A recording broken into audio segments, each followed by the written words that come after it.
Советтер Союзунун учурундагы система менен дагы бир келе атабыз да. Мисалы үчүн Ички иштер министрлигинин ичинде тергөө барбы бары? Прокуратурада тергөө барбы бары?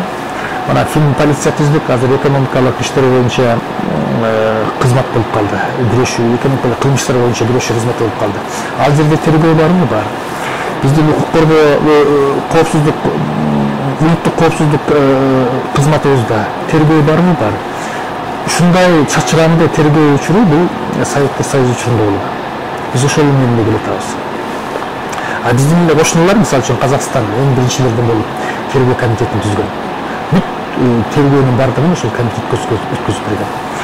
Россияны 2 жылга жакындап калды. Бул дагы ошол жолго барды акыры. Эмне себептен барып атышат?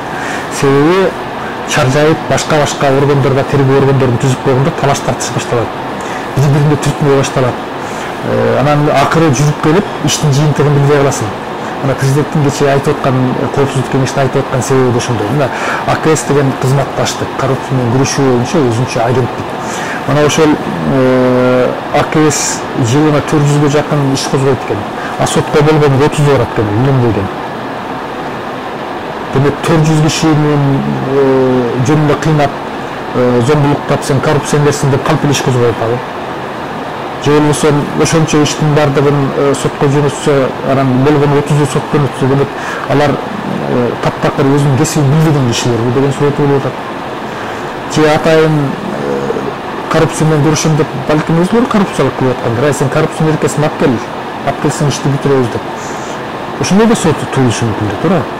Же болбосо анча иш козголгондон кийин жок дегенде ошонун 100% болбосо да 90-80% сот аркылуу өтүш керек эле.